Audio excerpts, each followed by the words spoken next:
IAS और PCS की परीक्षा के तीनों चरण, जो कि प्रारंभिक परीक्षा, मुख्य परीक्षा लिखित और साक्षात्कार है, के अध्ययन के लिए उचित संस्थान का चुनाव कैसे करें, इसके लिए 9 वीडियो की एक श्रृंखला अशोका सीसैट आईएएस संस्थान के माध्यम से चलाई गई है।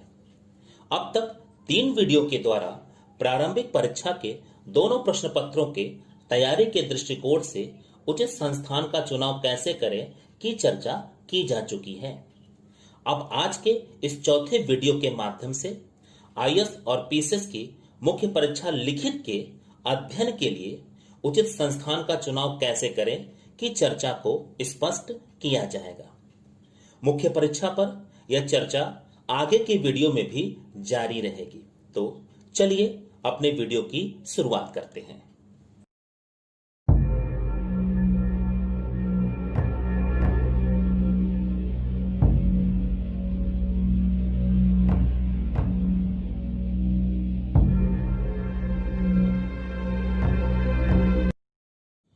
नमस्कार छोटे भाई बहन और अभिभावकगण, मेरा नाम रितेश श्रीवास्तव है।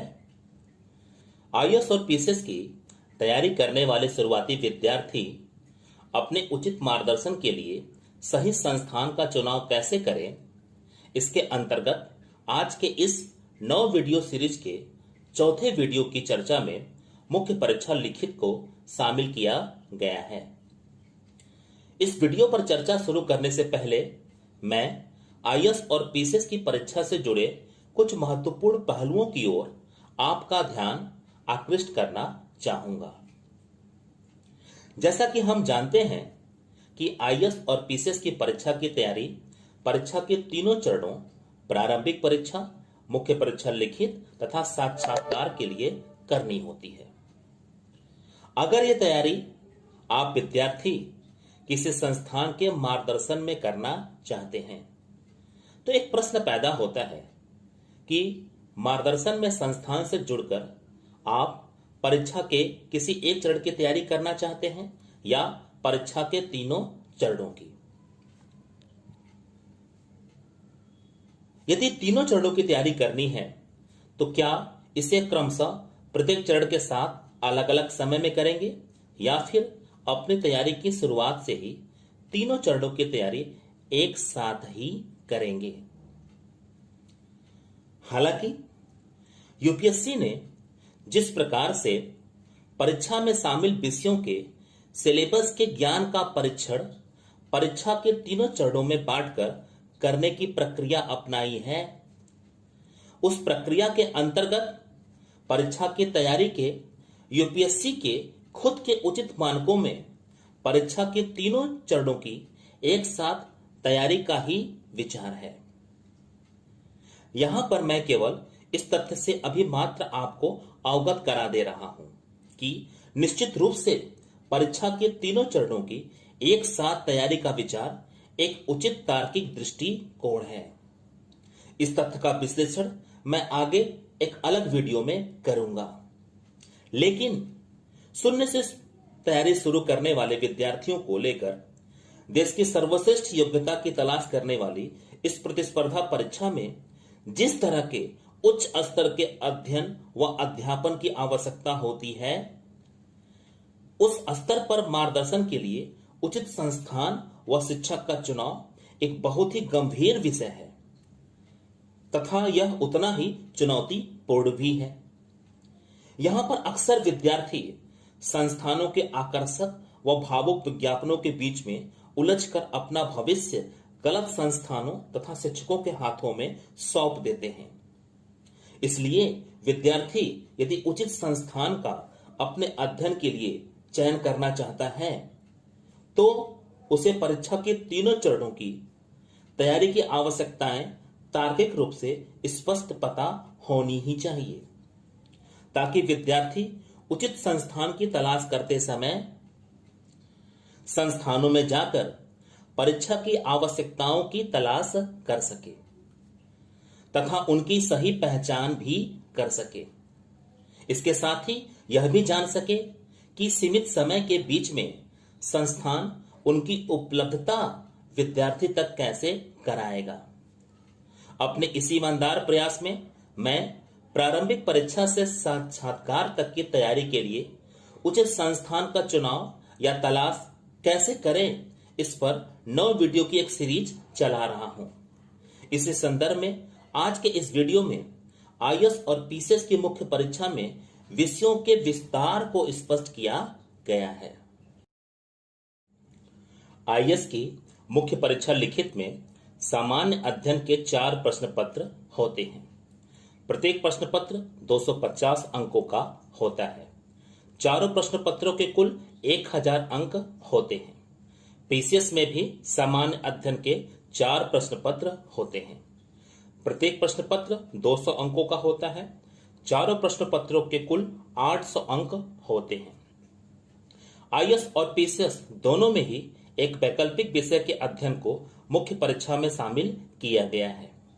आईएएस में यह विषय 500 अंकों का होता है, जबकि पीसीएस में यह विषय 400 अंकों का होता है।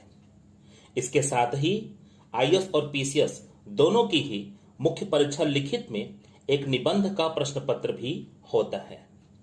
आईएएस में यह प्रश्न पत्र 250 अंकों का तथा पीसीएस में यह 150 अंकों का होता है। यहां तक तो मुख्य परीक्षा लिखित के दृष्टिकोण से आईएएस तथा पीसीएस के विषय तथा उसमें शामिल सिलेबस में लगभग काफी हद तक समानता होती है। केवल अंकों का अंतर होता है। लेकिन इसके बाद आईएएस में सामान्य अंग्रेजी तथा सामान्य हिंदी के प्रश्न पत्र होते हैं। प्रत्येक प्रश्न पत्र के 300 अंक निर्धारित हैं। लेकिन इस प्रश्न पत्र में आईएएस की मुख्य परीक्षा में केवल क्वालिफाई करना होता है। विद्यार्थी के मुख्य परीक्षा लिखित के प्राप्त अंकों में इनके अंकों को शामिल नहीं किया जाता है। इस प्रकार आईएएस की मुख्य परीक्षा लिखित के कुल अंक जिस पर विद्यार्थी की वरीयता सूची बनाई जाती है वह 1750 अंकों का होता है, जिसमें सामान्य अध्ययन के 1000 अंक, वैकल्पिक विषय के 500 अंक तथा निबंध के 250 अंक शामिल हैं। सामान्य अंग्रेजी का प्रश्न पत्र पीसीएस की मुख्य परीक्षा लिखित में शामिल नहीं है, जबकि सामान्य हिंदी का प्रश्न पत्र पीसीएस की मुख्य परीक्षा लिखित में शामिल है तथा यहां पर इसके कुल 150 अंक भी निर्धारित हैं तथा यह पेपर पीसीएस में क्वालिफाई नेचर का नहीं होता है। इसके अंक विद्यार्थी के मुख्य परीक्षा लिखित के प्राप्त कुल अंकों में शामिल किए जाते हैं। इस प्रकार पीसीएस की मुख्य परीक्षा लिखित के कुल 1500 अंक हैं, जिसमें सामान्य अध्ययन के 4 प्रश्न पत्रों के 800 अंक, वैकल्पिक विषय के 400 अंक, निबंध के 150 अंक तथा सामान्य हिंदी के 150 अंक निर्धारित है। अब यदि मुख्य परीक्षा लिखित के इन अंकों की प्रारंभिक परीक्षा के अंकों से तुलना करें तो जहां पर आईएएस और पीसीएस दोनों में प्रारंभिक परीक्षा का प्रथम प्रश्न पत्र मात्र 200 अंकों का ही होता है, जबकि दूसरा प्रश्न पत्र भी 200 अंकों का होने के बाद भी केवल क्वालिफाई नेचर का ही होता है, वहीं पर मुख्य परीक्षा लिखित आईएएस में यह 1750 अंकों का होता है, जबकि पीसीएस में यह 1500 अंकों का है। यहां पर आप खुद ही समझ सकते हैं कि तुलनात्मक रूप से इतने ज्यादा अंकों के साथ मुख्य परीक्षा लिखित के लिए अपने उज्जवल भविष्य के लिए सही मार्गदर्शन के स्तर पर उचित संस्थान का चुनाव कितना गंभीर विषय हो सकता है। लेकिन अफसोस कि यहां पर विद्यार्थी की एक बहुत बड़ी संख्या अपने शुरुआती समय में इस सामान्य से तथ्य से भी अनजान रहती है।